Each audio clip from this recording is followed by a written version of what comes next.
what is digital currency? I think before we answer the question digital currency, it's worth understanding what currency is. And currency is both a reflection of value, but a reflection of value connected to time.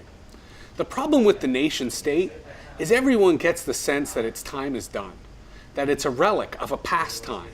Whereas we look at the internet, we say the internet is now, that digital media is now. So the notion of digital currency is the idea of value that's rooted in the present empire, in the present society, rather than the old society.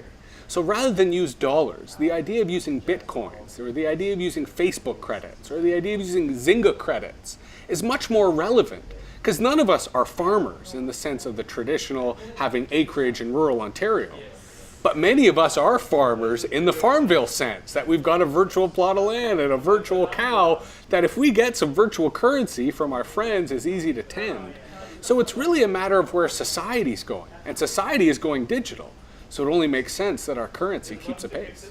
What is Bitcoin? Because Bitcoin is one of the big names that you hear out there right now. Bitcoin is perhaps one of the leading candidates to be the internet's digital currency.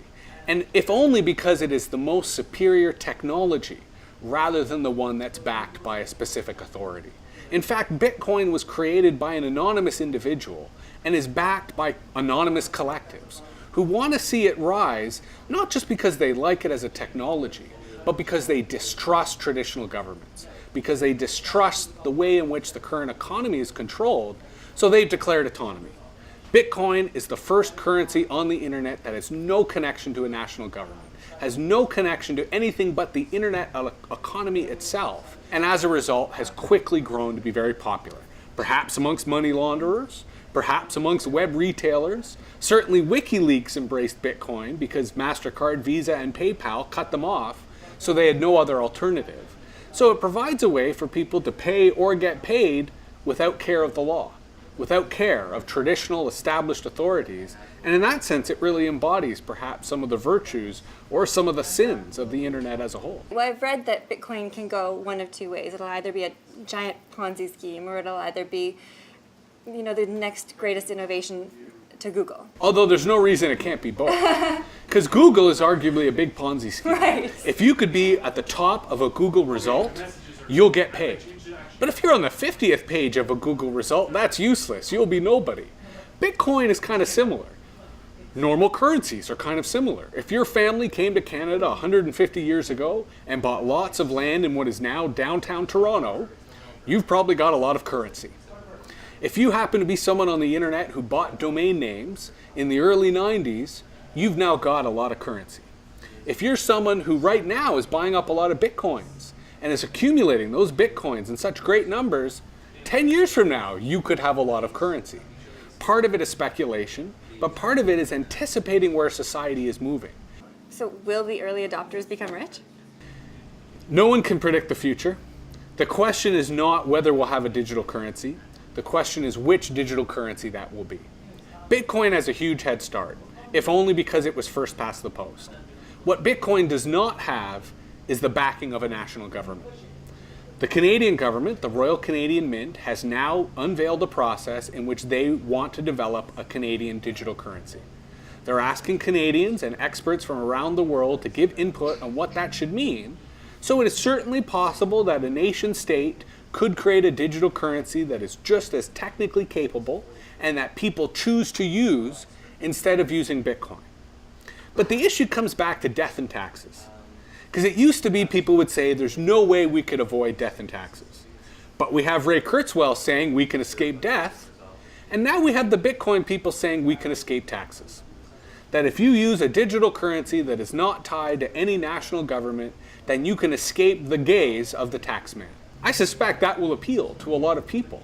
And if it appeals to enough, if there's a critical mass of adopters, then Bitcoin will be a reality and will trump any national or traditional currency. The best way to describe a marketplace is as a shared hallucination. Because really it's just what people perceive as being true that is true. The fact that the farmer has to toil in very hard conditions on land that is expensive to produce that food, it's what we value the food that counts. And part of what's happened in industrial societies, we've devalued the farmer. And we need to revalue the farmer in order to properly support them and sustain them.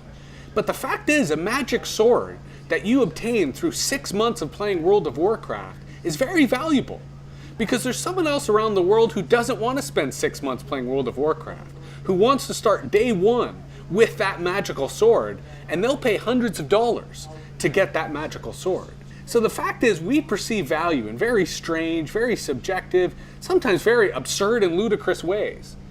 But that's human nature. What is economic nature is to convert and assess that value.